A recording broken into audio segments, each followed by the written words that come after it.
Bonjour, nous sommes le 9 décembre 2016.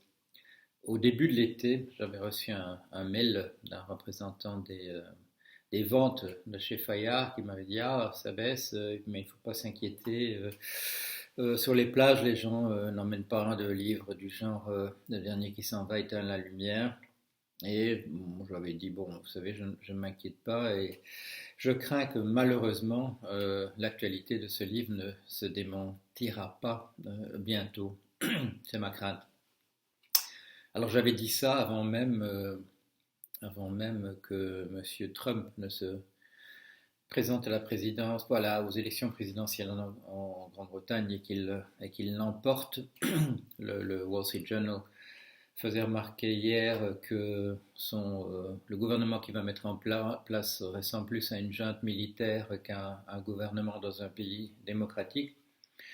Alors pour que le Wall Street Journal dise ça, c'est vraiment inquiétant. En effet, M. Trump récolte comme ministre des gens qui en général ont été virés de l'armée pour leurs opinions délirantes, de genre Dr Folamour.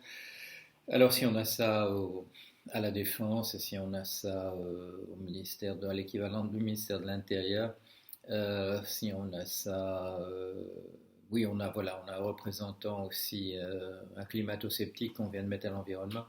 Enfin, ça va être joli. Et voilà, donc c'est pas ça, oui, non, c'est pas ça qui va faire baisser les ventes. Le dernier qui s'en va éteindre la lumière, malheureusement. En France, ben, les choses se décantent. Vous vous souvenez, M. Piketty a fait une campagne très récemment en disant que voilà il fallait voter pour M. Juppé à la primaire de la droite. Je ne sais plus s'il avait dit qu'il faudra voter pour M. Juppé aux élections au deuxième tour quand il se présenterait face à Mme Le Pen. Mais le fait est que c'est pas M. Juppé qui se trouvera là.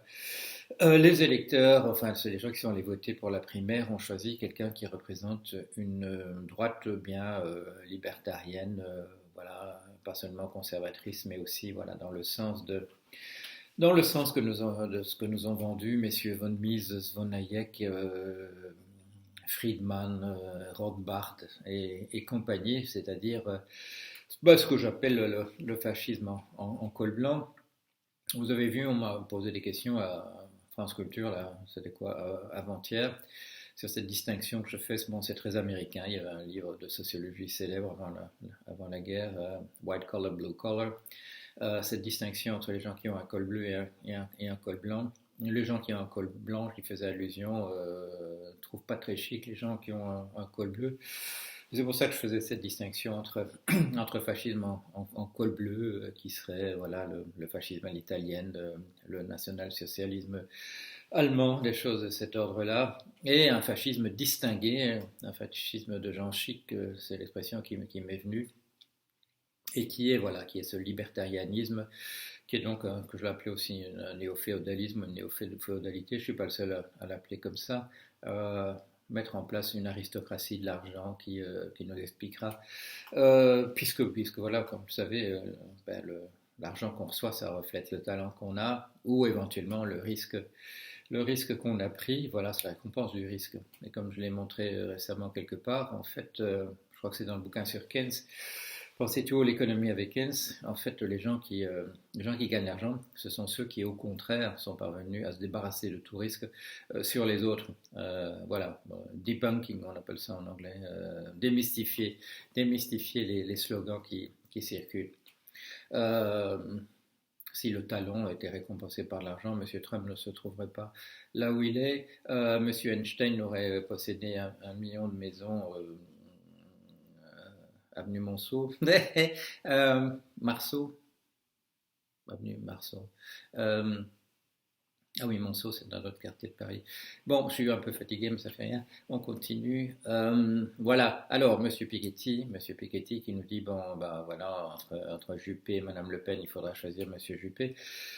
Eh bien, Monsieur Piketty, Monsieur Juppé ne sera pas là. Le choix, ce sera entre fascisme en col blanc et fascisme en col bleu, sauf si quelqu'un émergeait à gauche qui puisse rassembler. Mais le temps passe, je crois que la limite, c'est le 14, on est le 9.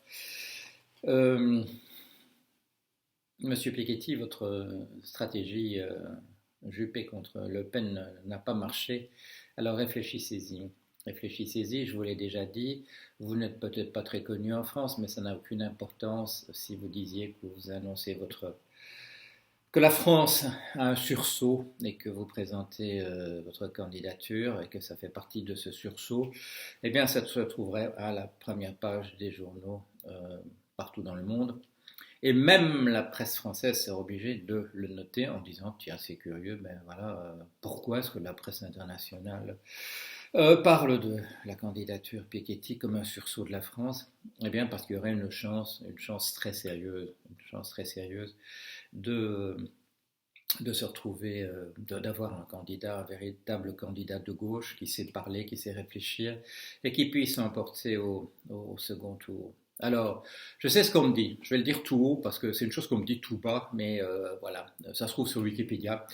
Monsieur Piketty, vous avez été impliqué dans un incident de violence conjugale. Alors, on connaît votre épouse à l'époque, on vous connaît vous, et ça me fait penser que si l'un et l'autre vous expliquiez très clairement ce qui s'est passé et je n'ai pas l'impression qu'il y aurait de quoi le fouetter un chat. Je peux me tromper.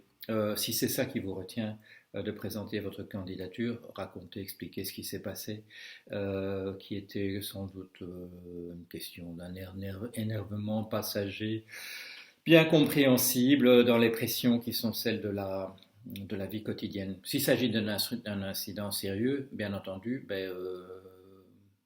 moi j'ai pas de moi j'ai pas de mots trop durs contre ces choses. J'ai une petite formation en psychanalyse me faisant penser que dans ces incidents-là, takes two to tango, l'autre personne n'est pas entièrement irresponsable de ce qui est en train de se passer, ne serait-ce que dans des choix initiaux qui ont été faits.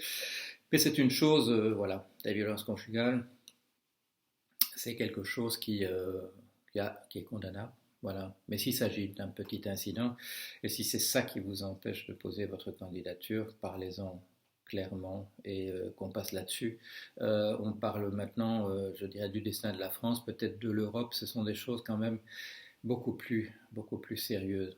Alors voilà, il faut qu'il y ait un candidat qui ne représente pas un fascisme d'une couleur quelconque au deuxième tour en France. Il faut faire tout ce qui est possible pour que cela soit possible, et y compris ce que vous réclamez, vous, de votre côté, c'est-à-dire que M. Macron participe à ça, encore que je ne vois pas trop pourquoi on considérait qu'il s'agit d'une personne de gauche, mais enfin passons, et surtout il faut que M. Mélenchon joue le jeu d'une candidature unique à gauche, lui aussi.